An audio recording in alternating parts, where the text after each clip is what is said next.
Caral. You're standing in the middle of what should be impossible. The year is 1994. You're an archaeologist named Ruth Shady. Your boots crunch on ancient stones. The wind carries dust across terraced platforms that stretch toward the horizon. These aren't just ruins. They're older than Stonehenge, older than the Great Wall, older than the pyramids of Giza, by 2,000 years. And they're more sophisticated than anything that should exist in 3,500 before the Common Era. Dr. Ruth Shady Solis, director of the Caral Archaeological Project at Peru's National University of San Marcos, had been excavating this site in the Soup Valley for years when radiocarbon dating from organic materials embedded in the construction mortar returned results that rewrote the timeline of civilization in the Americas. The samples, processed at Beta Analytic Laboratories in Miami and confirmed by additional testing at the University of Georgia, consistently dated to between 3,500 and 2,600 before the Common Era. These weren't margins of error. These were repeated verified results published in the journal Science in 2001 that placed Caral as the oldest city in the Americas and among the most ancient urban centers on Earth. The site spans over 150 acres across the arid coastal plain 60 miles north of Lima. 6 large platform mounds dominate the ceremonial center, the largest rising 60 feet above the valley floor, with a footprint covering nearly 5 acres. But it's not the scale that defies explanation, it's the precision. The city was planned with mathematical accuracy that wouldn't be seen again in the region for millennia.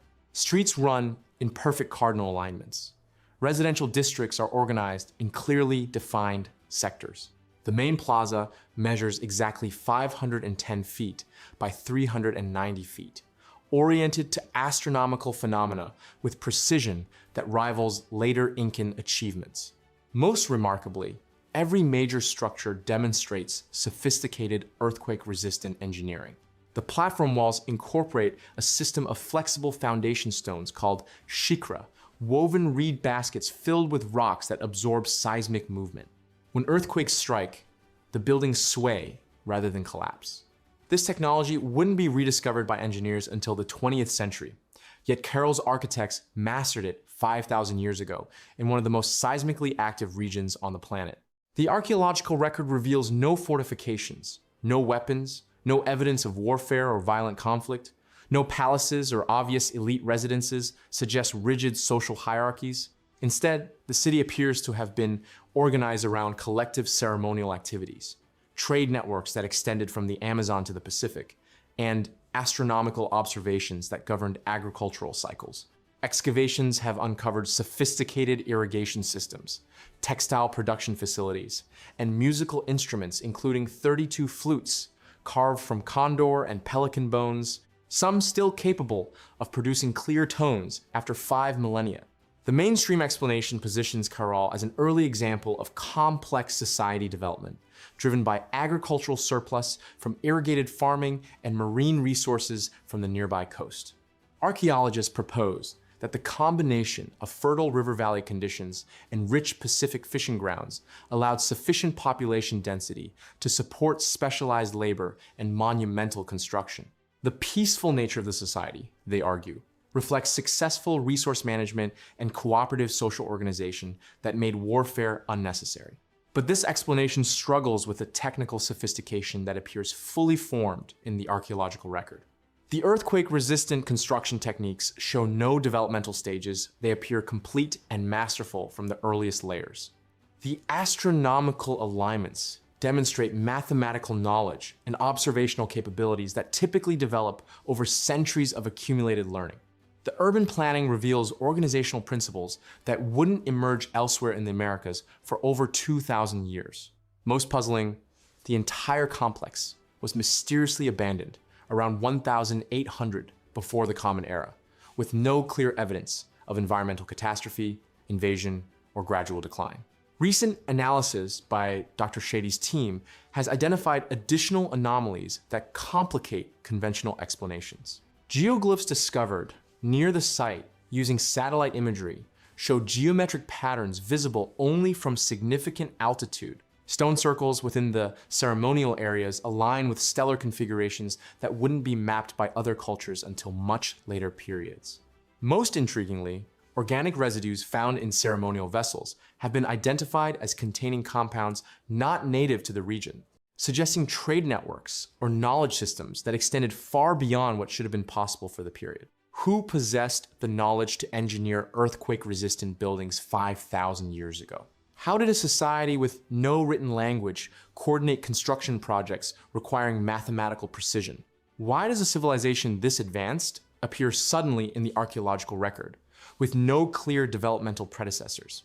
What catastrophe or decision led to the complete abandonment of humanity's most successful early urban experiment? But Caral's mysteries pale beside what lies hidden in the Pacific, where stone cities rise from coral reefs in defiance of everything we know about ancient maritime capabilities. Nan Madal. The canoe rocks beneath you as massive swells crash against the basalt walls rising from the Pacific. It's 1598, and you're a Spanish explorer staring at something that shouldn't exist. Stone columns tower 90 feet above the water. Artificial islands stretch across the lagoon like a drowned Manhattan. The blocks beneath your boat weigh 15 tons each. Some weigh 50 tons. They're stacked with mathematical precision across 92 man-made islands. No mortar, no metal tools, no wheels. Just 750,000 tons of basalt, somehow transported across open ocean and assembled into the most ambitious engineering project in the Pacific. The ruins you're witnessing represent the ceremonial center of the Saudilur dynasty, which ruled the Caroline Islands from approximately 1200 to 1600 Common Era. Dr. William Ayres of the University of Oregon led the most comprehensive archaeological survey of Nan Madal between 1978 and 1985, publishing his findings in The Architecture of Nan Madal in 1990. His team documented 92 artificial islands connected by a network of canals spanning 200 acres. The basalt columns, called prismatic basalt, were quarried from Socez rock on the main island of Pohnpei, then transported 6 miles across treacherous waters to the construction site. Here's what makes this impossible: the logistics. Each of those massive basalt logs weighs between 5 and 50 tons. The largest stones in the central temple complex weigh an estimated 60 tons. That's 120,000 pounds of solid rock. The Pohnpeians who built Nan Madal had no metal tools, no wheels, no draft animals, no pulleys, no cranes. They used stone tools and human labor to quarry, transport, and precisely position 750,000 tons of basalt. Dr. Rufino Mauricio, a Pohnpeian historian and former Micronesian senator, documented the oral traditions surrounding the construction in his 1993 work Nan Madal, Sacred City of Ancient Pohnpei. According to these traditions, the work required generations and involved the entire population of the island. The engineering challenges multiply when you consider the marine environment. The basalt had to be moved across 6 miles of open ocean, around coral reefs, through narrow passages between existing islands. The builders then had to construct artificial foundations underwater, building up from the seafloor to create stable platforms for their massive stone architecture. The precision of the construction suggests sophisticated knowledge of hydroengineering and structural mechanics that mainstream archaeology struggles to explain in a culture without metal tools or written records. The mainstream explanation focuses on the gradual accumulation of knowledge over 4 centuries of construction. Archaeologists propose that the Pohnpeians used a combination of wooden levers, stone sledges, and large canoes to transport the basalt. They suggest the columns were floated across the lagoon using outrigger canoes lashed together as rafts, then maneuvered into position using a system of ropes and wooden rollers. The artificial islands were built up gradually, with smaller stones forming foundations and larger architectural elements added as the structure rose above sea level. But the mathematics of this explanation don't hold up under scrutiny.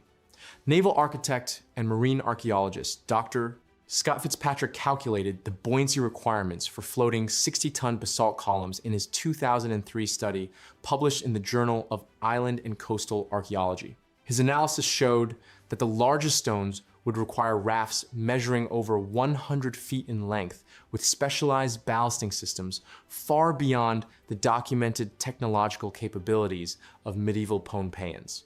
The precision of the underwater foundations suggests surveying and construction techniques that leave no archaeological trace in the material record.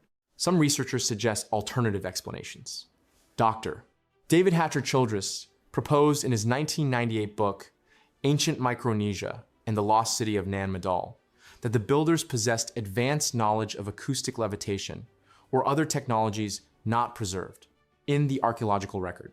Pompeian oral traditions speak of the twin sorcerers, Olisipa and Olosopa, who used magic to make the stones fly through the air into their proper positions. While mainstream archaeology dismisses these accounts as mythology, the precision and scale of the actual construction remains unexplained by conventional means. The silence of the stones themselves offers few answers. No written records survive from the Çatalhöyük period. No intermediate stages of construction have been found to show how the building techniques evolved. No similar sites exist elsewhere in Micronesia to provide comparative data. The ruins stand as they were abandoned in 1600 Common Era when the Çatalhöyük dynasty fell to invasion from Khosrau, leaving behind only questions carved in basalt. How do you move 60-ton stones across 6 miles of ocean with Stone Age technology? Why build in the water when dry land was available? What knowledge died with the Çatalhöyük? How do you explain the precision of construction that rivals modern engineering? The pattern of impossible construction continues as we turn to another enigmatic settlement, where an even older civilization built the world's first city without streets. Çatalhöyük. You are crawling through a narrow opening in the roof. The year is 6,800 before the Common Era. Your knees scrape against dried mud. Below you, smoke drifts upward from cooking fires. The smell of roasted grain fills your nostrils. You drop down into a room where 15 people are living, sleeping, and working in a space no larger than a modern garage. But this isn't a primitive hut. The walls are covered in elaborate murals, hunting scenes with massive aurochs, geometric patterns that seem to follow mathematical principles, and human figures arranged in complex ceremonial poses. One wall displays what might be the world's first map, showing a volcano erupting behind a cityscape. You realize you're standing inside a settlement that houses 10,000 people, with no streets, no doors at ground level, and an organizational complexity that shouldn't exist for another 3 millennia. British archaeologist James Mellor first exposed this impossibility in 1958, when his team began excavating the twin mounds of Çatalhöyük in south-central Turkey. His initial reports, published in Anatolian Studies in 1962, described a Neolithic settlement spanning 34 acres, with continuous occupation from 7,500 to 5,700 before the Common Era.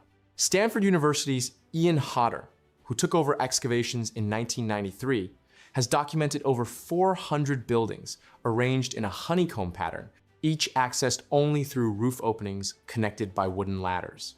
The settlement's population density reached 750 people per acre, comparable to modern Manhattan. Carbon dating confirmed the site's age through multiple independent laboratories, including Oxford University's Radiocarbon Accelerator Unit, which processed over 300 samples between 1995 and 2015. The material evidence reveals technological sophistication that predates accepted urban development by thousands of years. Residents practiced metallurgy, working copper and lead into beads, tubes, and ceremonial objects. They created polished obsidian mirrors and traded volcanic glass across a network spanning 800 miles, reaching from the Mediterranean to the Zagros Mountains. The site yielded over 8,000 obsidian artifacts, analyzed by Berkeley's Archaeological Research Facility using X-ray fluorescence spectroscopy, confirming trade connections to sources in eastern and central Turkey. Wall paintings show hunters wearing leopard skins, animals that lived 400 miles away, suggesting either long-distance expeditions or complex trade relationships. Most remarkably, excavators found clay tokens, marked with symbolic notations that may represent proto-writing, appearing 3,000 years before Mesopotamian cuneiform. The mainstream explanation classifies Çatalhöyük as an exceptionally large Neolithic village, not a true city. Archaeologists argue that despite its size and sophistication, it lacked the social stratification, monumental architecture, and administrative structures that define urban civilization. The absence of streets, they suggest, reflects communal organization rather than centralized planning. The artistic and technological achievements, while impressive, represent the culmination of hunter-gatherer traditions adapting to agricultural settlement, not the emergence of complex civilization. But the evidence resists this interpretation. How does a hunter-gatherer society organize 10,000 people without developing hierarchical institutions? The settlement's layout required extraordinary coordination. Residents had to agree on building heights, roof access points, and waste disposal systems that affected hundreds of families. Chemical analysis of building materials revealed standardized mud brick composition across the entire site, suggesting centralized production and quality control. The artistic program displays remarkable consistency over 1,500 years, implying formal traditions and possibly specialized craftspeople. Some buildings contained as many as 45 consecutive layers of wall plaster, with new paintings applied over old ones in patterns that suggest ritual calendar systems. The Obsidian Trade Network scale and consistency indicate administrative oversight beyond village-level organization. Most puzzling, the proto-writing tokens appear in context suggesting record-keeping for resource management, exactly the function that supposedly drove writing's later invention in Mesopotamian cities. The sheer duration of continuous occupation challenges every assumption about Neolithic social organization. For comparison, Rome lasted roughly 1,200 years as a major city. Çatalhöyük maintained its population and cultural traditions for 1,500 years, without apparent warfare, conquest, or collapse. No other Neolithic site approaches this scale of organization or longevity. Why did this level of social complexity emerge so early, then disappear for millennia? How did 10,000 people coordinate daily life without streets or central authorities? What happened to the knowledge systems that sustained this civilization for over 1,000 years? Did Çatalhöyük represent an evolutionary dead end or a forgotten template for urban organization? The answers may lie in another site that emerged millennia later, where stone walls would rise in Africa without mortar, creating a different kind of impossible city. Great Zimbabwe. You stand before walls that shouldn't exist. The morning sun catches the granite blocks, massive, perfectly fitted stones rising 30 feet into the African sky without a single drop of mortar between them. Your fingers trace the joints. There's no gap, no space for even a blade of grass. Each stone sits so precisely against its neighbor that 8 centuries of rain and wind have failed to shift them even a millimeter. You're looking at construction that modern engineers with laser levels and computer modeling still struggle to replicate. The great enclosure stretches before you 800 feet in circumference, its walls tapering from 17 feet thick at the base to less than 4 feet at the top. Every stone was shaped by hand, every joint calculated to perfection. And somehow, between 1100 and 1450 Common Era, the builders of Great Zimbabwe created the largest ancient structure south of the Sahara, using techniques that remain mysterious today. Dr. Peter Garlake's groundbreaking surveys in the 1970s revealed the true scope of this achievement. His team mapped over 200 stone structures across the Zimbabwe plateau, but the Great Enclosure remains the crown jewel, a masterwork of dry stone construction that archaeologist David Beach described in his 1998 study, The Shona and Zimbabwe, as representing a level of architectural sophistication unmatched anywhere in medieval Africa. The precision is staggering. Measurements taken by the University of Cape Town's Archaeological Survey in 2004 show tolerances accurate to within 2 millimeters across walls, hundreds of feet long. But the stones tell only part of the story. Archaeological excavations led by Dr. Innocent Pikirai have uncovered evidence of trade networks that stretched across continents. Chinese Celadon pottery from the Yuan dynasty, Persian glass beads. Gold artifacts worked with techniques that match contemporary Arabian methods. The carbon dating doesn't lie. These international luxury goods were circulating through Great Zimbabwe's markets 6 centuries before Europeans discovered the continent's interior. Here's what makes this impossible to reconcile with accepted historical timelines. The mainstream explanation suggests Great Zimbabwe was built by ancestors of the modern Shona people as the capital of a powerful kingdom that controlled regional gold trade. The city reached its peak around 1300 Common Era, when it housed an estimated 18,000 people and served as the heart of a trading empire that connected the African interior to Indian Ocean commerce routes. But the engineering evidence doesn't support a gradual development of building techniques. The earliest structures at Great Zimbabwe show the same level of sophisticated dry stone construction as the latest ones. There's no learning curve visible in the archaeological record, no progression from simple to complex. The builders appear to have arrived with fully developed architectural knowledge that they applied consistently for 3.5 centuries. Some researchers suggest the construction techniques originated elsewhere and were brought to Zimbabwe by master builders whose origins remain unknown. The precision cutting and fitting methods bear striking resemblances to megalithic construction found in other parts of the world, but no clear technological pathway explains how these techniques reached southern Africa in the medieval period. Dr. Graham Khanna's analysis in African Civilizations notes that the building methods appear suddenly in the archaeological record without clear antecedents. The international trade evidence compounds the mystery. Chemical analysis of gold artifacts found at the site matches ore signatures from mines hundreds of miles away, suggesting supply chains of remarkable sophistication. Meanwhile, the discovery of Indian Ocean cowrie shells and Mediterranean coral beads points to commercial relationships that academic timelines struggle to accommodate. These weren't occasional exotic imports. They were regular trade goods that imply established, reliable contact with civilizations thousands of miles away. The construction itself defies conventional understanding of medieval African capabilities. Each granite block was quarried from bedrock, shaped to fit its exact position, and transported to the construction site using methods that remain unclear. The largest stones weigh several tons, yet they were lifted and positioned with millimeter precision. Modern attempts to replicate small sections of Great Zimbabwe's walls using period-appropriate tools have largely failed to achieve comparable accuracy. Who possessed the geometric knowledge to calculate the complex curves of the great enclosure's walls? How did medieval African builders develop construction techniques that challenge modern engineering capabilities? What trade routes allowed Chinese pottery to reach Zimbabwe's markets in 1300 Common Era? Where did the master builders learn their craft? And why does no developmental sequence appear in the archaeological record? Why does the precision of Great Zimbabwe's construction remain unmatched by any other medieval African architecture? But Great Zimbabwe wasn't the only civilization that developed sophisticated engineering without leaving clear evidence of how that knowledge was acquired. Poverty point. The morning mist clings to the bayou as you stand at the edge of what appears to be nothing more than gentle ridges in the Louisiana earth. Your boots sink slightly into the soft ground.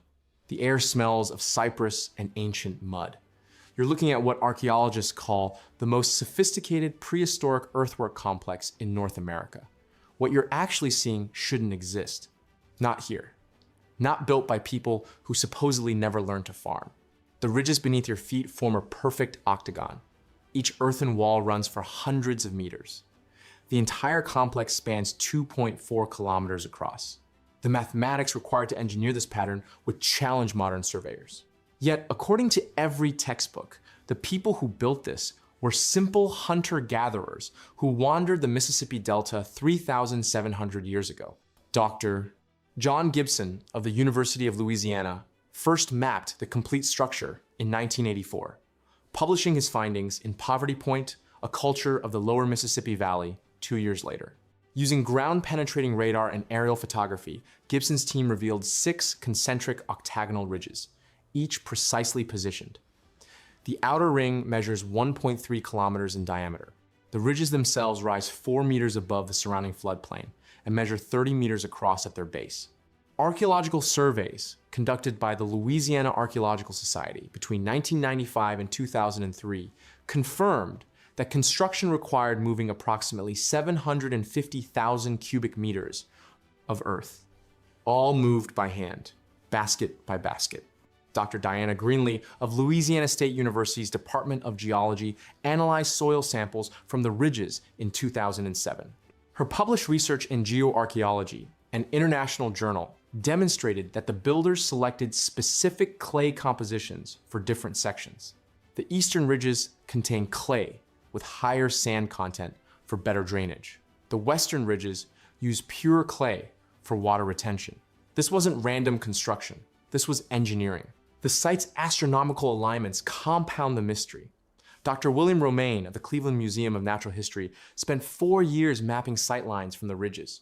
His 2011 study, Archaeoastronomy and Poverty Point, documented that the 6 aisles cutting through the octagon align precisely with sunrise and sunset positions during summer and winter solstices. The builders embedded a calendar into their architecture. They tracked celestial cycles with mathematical precision that wouldn't appear again in North America for 2 millennia. But here's what makes this impossible. Hunter-gatherers don't build cities. The mainstream explanation centers on seasonal aggregation. According to standard archaeological interpretation, Poverty Point represents a temporary gathering place where nomadic bands converged during certain times of year for trade and ceremony. The earthworks, according to this model, were built gradually over 6 centuries by groups who otherwise lived in small, mobile camps throughout the Mississippi Delta region. The sophisticated engineering reflects accumulated knowledge, passed down through generations of periodic construction episodes. But the evidence points toward permanent occupation on a massive scale.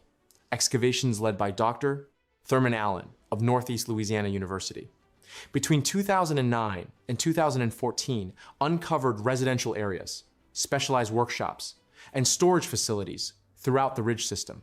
The artifact density suggests a population of at least 5,000 people living continuously within the complex. Radiocarbon dating of cooking hearths and refuse pits indicates year-round habitation, not seasonal gathering. The tool technology tells an even stranger story.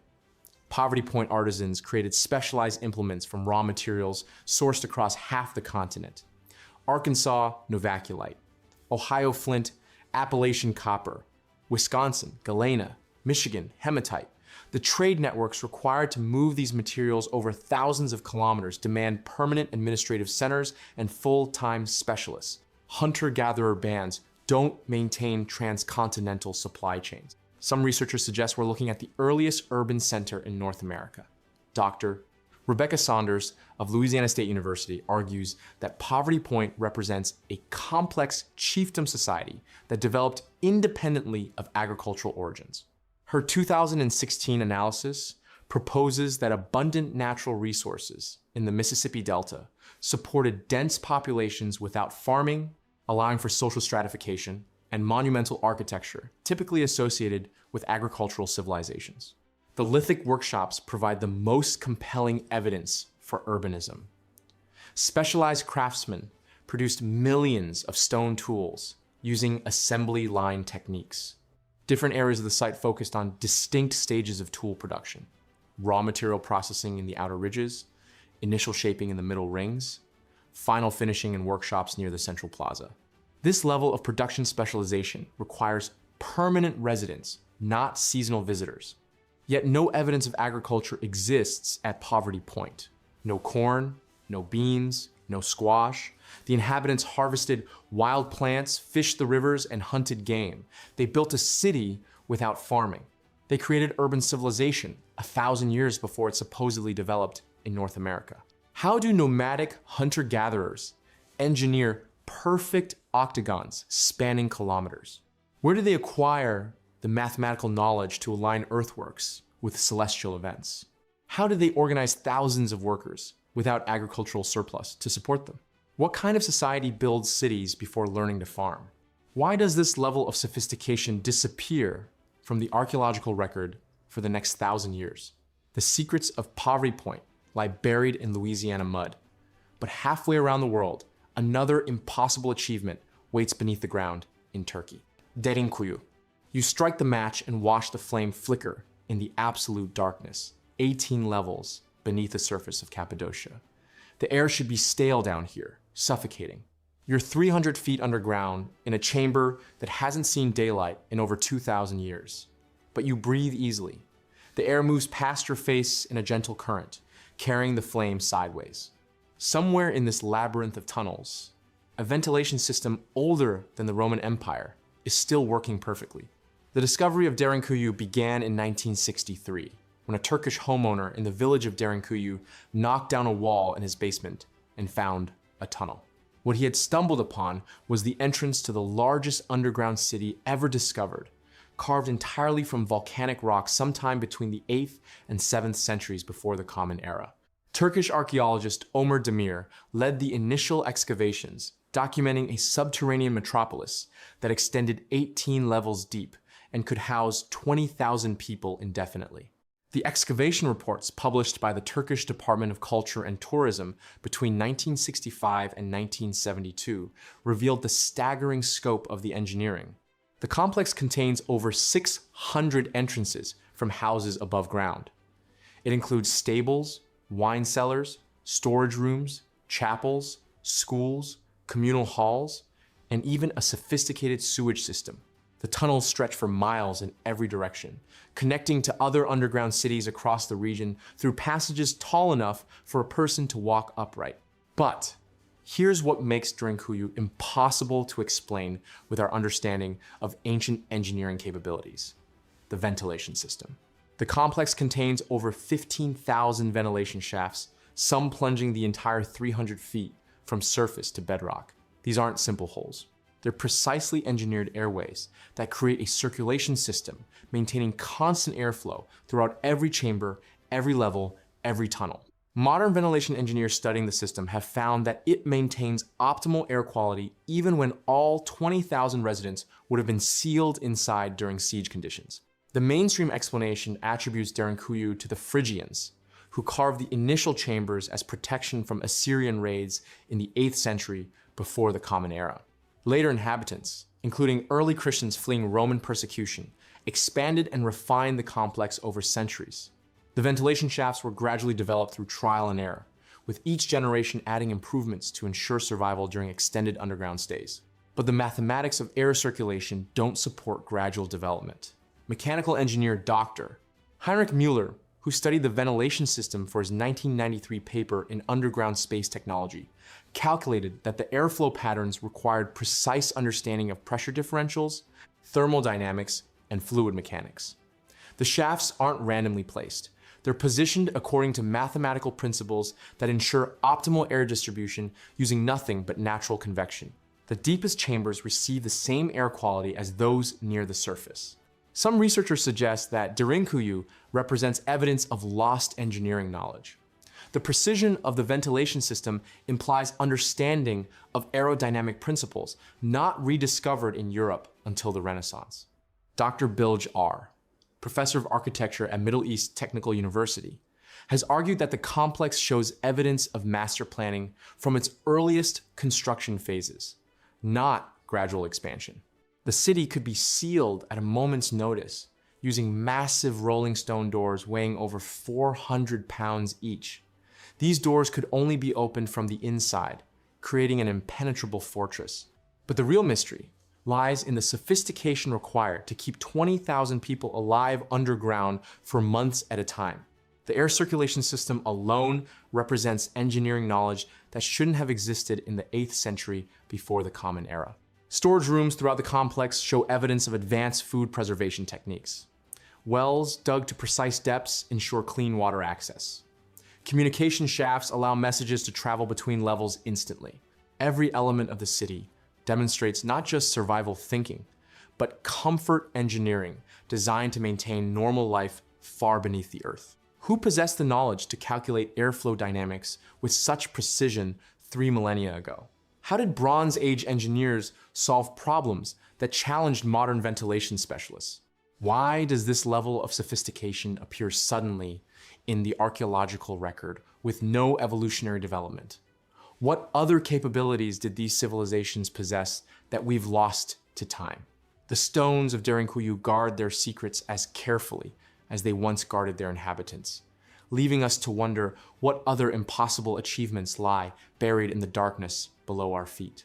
But if ancient engineers could master the invisible science of air circulation, What visible monuments to their knowledge might still stand above ground, waiting to challenge our assumptions about the past? Sanchi. You stand at the base of the Great Stupa as dawn breaks over Madhya Pradesh. The morning light catches the sandstone dome. Each curve seems perfect, too perfect. Your measuring tape confirms what your eyes suspected. This isn't just ancient architecture.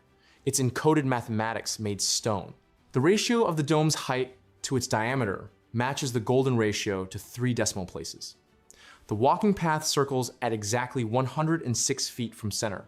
The Toranas, those ornate gateways, align with astronomical precision to cardinal directions within 0.2 degrees. This is 3rd century, before the Common Era, the supposed dark ages of human knowledge. Yet someone built a 3-dimensional equation that would survive 2,000 years of monsoons, earthquakes, and time itself. The Sanchi complex was rediscovered in 1818 by British General Henry Taylor during a hunting expedition.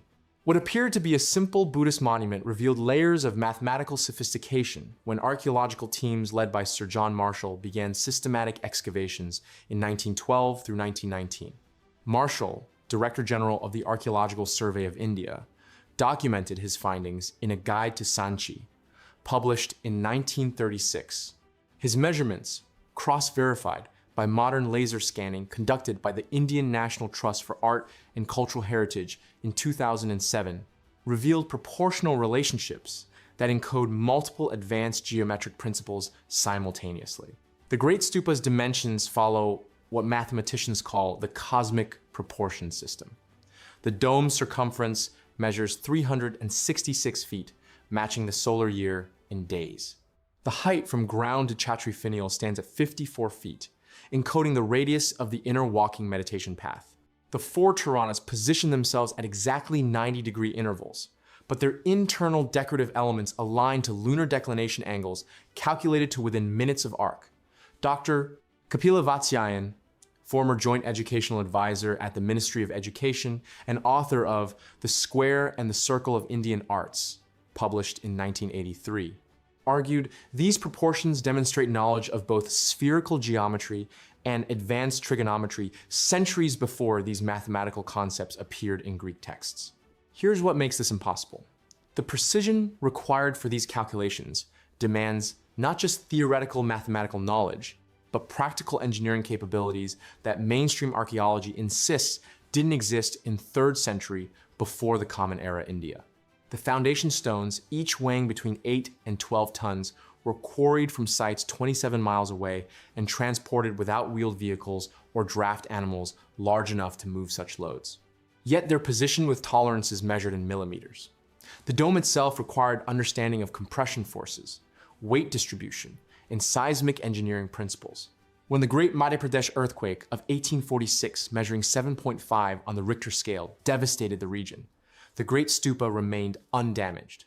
The mainstream explanation attributes Sanchi's mathematical sophistication to accumulated practical knowledge and religious symbolism.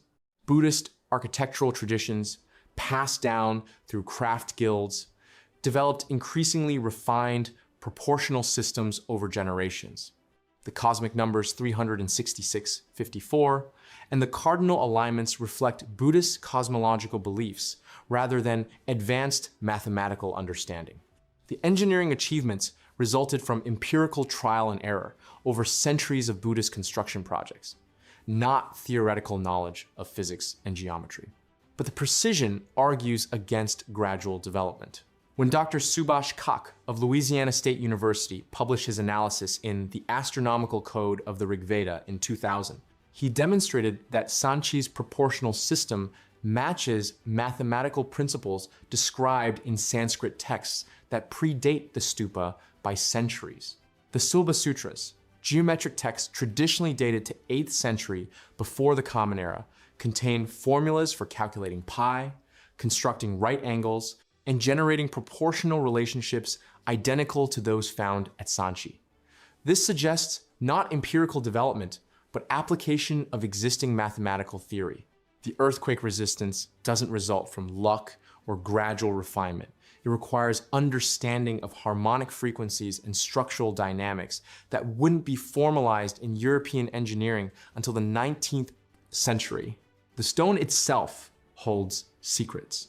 Petrographic analysis conducted by the Geological Survey of India in 2012 revealed that the sandstone blocks were selected not just for durability, but for specific acoustic properties. Strike any section of the dome with a wooden mallet and it resonates at frequencies that correspond to Sanskrit syllables described in ancient texts on sonic architecture. The builders weren't just constructing a monument, they were engineering a resonance chamber designed to amplify specific sound frequencies during meditation practices. Who possessed the mathematical knowledge to encode multiple geometric systems into a single structure 23 centuries ago? How did 3rd century before the Common Era engineers calculate seismic loads and harmonic frequencies? What texts or traditions preserved such precise astronomical and mathematical data? Why does the archaeological record show this level of sophistication appearing suddenly rather than developing gradually? If this was empirical knowledge, where are the failed experiments and gradual improvements we should find in earlier Buddhist sites? The questions multiply as we move from India's mathematical mysteries to the ancient walls of perhaps the world's oldest continuously inhabited city, Jericho. You stand at the edge of what archaeologists call Tell Sultan. The morning sun cuts across the Jordan Valley. Below your feet lie 23 distinct layers of human occupation. But it's the deepest layer that stops you cold. Massive stone walls rise from the pre-pottery Neolithic period, 9,600 years before the Common Era. The stones are fitted with precision. The tower structure beside them reaches 10 meters into the sky. This is 4,000 years before agriculture was supposed to make permanent settlements possible. Dr. Kathleen Kenyon's excavations from 1952 to 1958 changed everything we thought we knew about early civilization. Her team, working under the auspices of the British School of Archaeology in Jerusalem, uncovered what remains the oldest known city fortification system in the world. The walls stretch for over 400 meters around the settlement perimeter. They stand 4 meters high and 2 meters thick. The accompanying tower structure contains an internal staircase of 22 stone steps. But it's the dating that creates the impossibility. Carbon-14 analysis conducted by the University of Pennsylvania and confirmed by Oxford University places these fortifications at 9,400 years before the Common Era. The settlement shows clear evidence of organized urban planning, specialized labor, and complex social hierarchies. Houses are built with standardized brick dimensions. Storage facilities suggest surplus food management. Burial practices indicate social stratification. This predates the agricultural revolution by nearly 4 millennia. The mainstream explanation suggests that Jericho represents an unusual early experiment in sedentary living, supported by the harvesting of wild cereals and the hunting of gazelles in the Jordan Valley's rich ecosystem. Archaeological evidence shows intensive collection of wild emmer, wheat, and barley. The permanent water source at nearby Ain Sultan would have supported a larger population than typical hunter-gatherer bands. The walls, according to standard interpretation, were built to protect these valuable resources from neighboring groups. But the scale defies this explanation. The tower alone required an estimated 11,400 cubic meters of stone and mortar. Population estimates based on housing remains suggest between 2,000 and 3,000 permanent residents. This exceeds any known pre-agricultural settlement by a factor of 10. The coordination required for wall construction implies administrative systems that shouldn't exist without agricultural surplus to support non-food producing specialists. Dr. Ofer Bar Yosef of Harvard University documented evidence of long-distance trade networks bringing obsidian from Anatolia and shells from the Red Sea. The site shows continuous occupation for over 2,000 years. Yet no evidence exists of domesticated cereals or livestock during the earliest phases. Some researchers suggest that Jericho represents a completely different pathway to urbanization, one that mainstream archaeology has difficulty incorporating into established models of human development. The radiocarbon dating has been verified by multiple laboratories using different methodologies. The University of Groningen, the Weizmann Institute, and the University of Arizona have all confirmed the 9,000-year timeline. But the implications remain unacceptable to standard chronologies of human civilization. How does a hunter-gatherer society coordinate the construction of monumental architecture? What social systems enabled 2,000 people to live permanently in one location without agriculture? Why would they build walls 4 meters high if they were simply protecting stored wild grains? Where are the other cities that should exist if Jericho represents a normal stage of human development? What happened to the knowledge that built these walls? And why did it take 4,000 years for comparable settlements to emerge again? But Jericho is not the only site where impossible timelines collide with archaeological evidence. Monte Verde. You are crouched beside a creek in southern Chile, your fingers tracing the remains of wooden stakes driven into boggy ground. The wood is dark, waterlogged, preserved by 14,000 years of peat. You can see the deliberate spacing, the careful angles. These aren't random fallen branches. Someone planned this. Someone built this. Someone lived here when your textbooks insist no human had yet set foot in the Americas. The site stretches before you in the early morning mist, revealing foundations of structures, hearths still containing charcoal, even fragments of hide tents with their wooden framework intact. The bog has kept everything, and everything tells the same impossible story.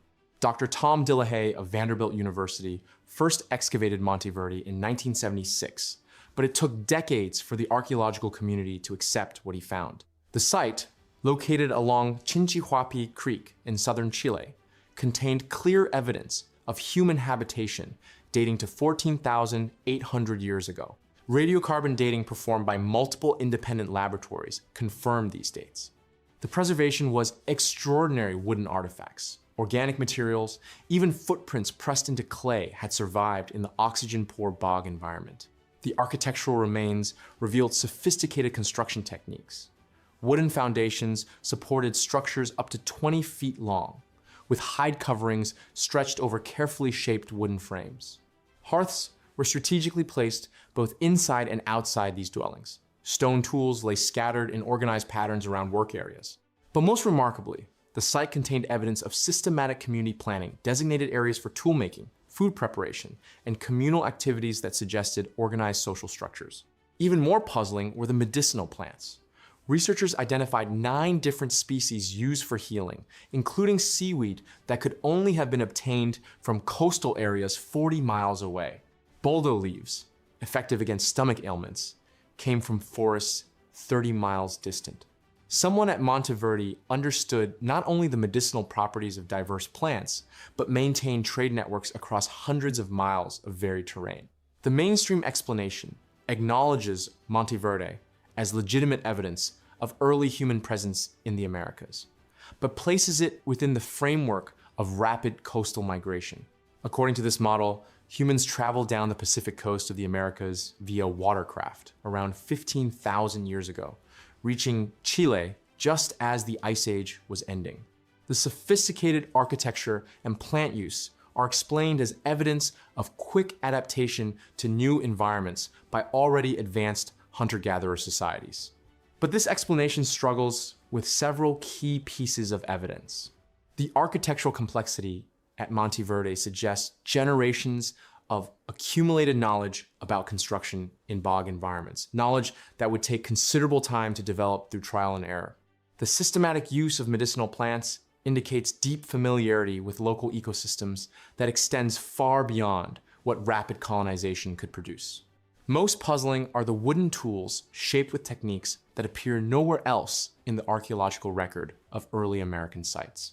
Recent analysis by Dr. Dillahay's team, published in PLOS One in 2020, revealed even more sophisticated features. Stone projectile points showed evidence of hafting techniques that wouldn't appear elsewhere in the Americas for thousands of years. Wooden digging sticks were carved with specialized grips, adapted to specific soil conditions. The community even maintained what appears to be a primitive pharmacy, a designated area where medicinal plants were processed and stored according to systematic methods. How did a supposedly newly arrived population develop such specialized knowledge of local environments? Why does the architectural sophistication at Monte Verde exceed many later sites in the same region? Where did the advanced hafting and plant processing techniques originate, if not from local innovation over extended time periods? What does it mean that the earliest confirmed settlement in the Americas displays cultural complexity that suggests much longer occupation than current models allow? The wooden stakes of Monte Verde point toward questions that reach far beyond Chile, toward other ancient settlements that challenge everything we think we know about human development and migration. Harappa. You're standing in what was once the most advanced city you've never heard of. 4,300 years ago. The dust swirls around perfectly uniform bricks. Each one measures 11 inches by 5.5 inches by 2 3/4 inches. Exactly. Every single brick in this city follows this standard. Every brick in every other city across the civilization follows this standard. You're looking at industrial standardization that wouldn't appear in Europe for another 3 millennia. Below your feet runs a sewage system more sophisticated than anything Rome would build. Covered drains, inspection chambers, settling tanks, private toilets in individual homes connected to a citywide network. The engineering is flawless. The execution is systematic. The scale is staggering. And carved into seals and tablets scattered around you are symbols, thousands of them. A complete writing system that records the thoughts and transactions of a civilization spanning 500,000 square miles. You can hold these inscriptions in your hands. You can trace the characters with your finger. You cannot read a single word. The Harappan civilization was first documented by British archaeologist Sir Alexander Cunningham in 1872, though he initially misidentified the ruins. Systematic excavation began in the 1920s under Sir John Marshall, Director General of the Archaeological Survey of India. His 1931 publication, Mohenjo-Daro and the Indus Civilization, established the scope of what scholars now recognize as one of the world's earliest urban civilizations. The Indus Valley Civilization, of which Harappa was a major center, flourished from approximately 3,300 to 1,300 before the Common Era. Archaeological evidence reveals over 1,400 settlements spanning from Afghanistan to Gujarat. The uniformity is unprecedented. Standardized weights and measures, identical urban planning, consist architectural techniques. Dr. Knoyer of the University of Wisconsin-Madison's excavations from 1986 to 2006 documented construction techniques that remained unchanged for over a millennium. Here's what makes this impossible. The level of centralized control required to maintain such standardization across such distances using Bronze Age technology. Professor Pozzel's 1998 analysis, The Indus Civilization, a contemporary perspective, documents identical brick ratios from Harappa in Pakistan to Dholavira in India, over 600 miles apart. The sewage systems show engineering principles that wouldn't be formally documented until the Roman period, yet they predate Roman engineering by over 1,000 years. The writing system presents an even deeper puzzle. Over 4,000 inscribed objects have been recovered. The script contains approximately 400 distinct signs. Statistical analysis by Finnish scholars Parpola and Koskaniemi suggests it represents a complete logographic writing system capable of recording complex information. Yet, despite computational analysis, comparative linguistics, and 7 decades of scholarly effort, not a single inscription has been definitively deciphered. The mainstream explanation attributes Harappan standardization to strong trade networks and shared cultural practices. The uniform urban planning reflects practical solutions to common challenges: flood control, sanitation, defense. The undeciphered script, according to this view, likely records administrative information in a language that has no modern descendants, making translation impossible without a multilingual key text like the Rosetta Stone. But this explanation cannot account for the absolute precision of the standardization, Doctor. Meadows' measurements at Harvard's Peabody Museum show Harappan weights accurate to within 2% across the entire civilization. This level of consistency requires not just trade networks, but centralized manufacturing and quality control systems. The sewage engineering incorporates principles of hydraulic flow that weren't formally understood until modern times. and the script's complexity suggests it recorded far more than simple trade transactions. Yet no other Bronze Age civilization developed writing this sophisticated and then completely abandoned it without leaving any linguistic trace. Some researchers suggest the Harappans possessed organizational technologies that have been lost to history. Others propose their civilization was more centrally controlled than any comparable ancient society. The writing system's resistance to decipherment has led scholars like Dr. Farmer to question whether it represents true writing at all or something else entirely. The bricks offer no explanation for their impossible uniformity. The drains flow silently toward questions that have no answers. The script guards its secrets with the patience of 4 millennia. What kind of authority could enforce identical standards across half a continent without modern communication? How did Bronze Age engineers design sewage systems that surpass Roman technology? Why would a civilization develop complex writing and then vanish without leaving any linguistic descendants? What did they write that was so important, and why can't we read it? And as we reach the end of our journey through these 10 impossible places, one final question emerges from the dust of Harappa and echoes through every ruin we've explored. The pattern emerges when you step back far enough to see it whole. From the precisely engineered pyramids of Caral to the mathematically impossible stone architecture of Nan Madal, from the sophisticated urban planning of Çatalhöyük to the advanced metallurgy of Great Zimbabwe, each of these sites represents not just a lost city, but a lost understanding of what human civilization was capable of achieving thousands of years before we thought such achievements were possible. They suggest that our ancestors possessed knowledge systems, organizational capabilities, and technological sophistication that we have consistently underestimated, dismissed, or simply failed to recognize. What unsettles isn't just the individual impossibilities, the astronomical alignments that predate our supposed discovery of those celestial mechanics, the engineering solutions that our modern methods struggle to replicate, the social complexity that emerged millennia before we believed such complexity was achievable. What unsettles is the systematic nature of our blindness to these capabilities. Time and again, we encounter evidence that doesn't fit our models of linear technological progress.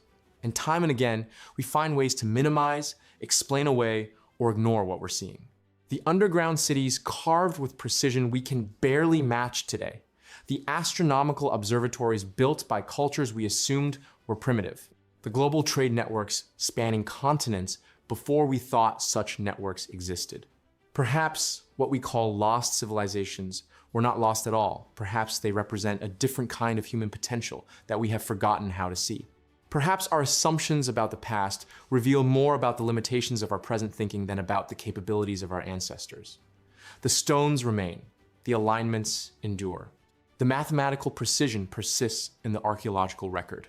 But the knowledge systems that created them, the ways of understanding and organizing reality that made such achievements possible, those remain as mysterious as the day we first uncovered them. And that mystery grows deeper, not shallower, with each new discovery that refuses to fit the story we tell ourselves about how human civilization developed.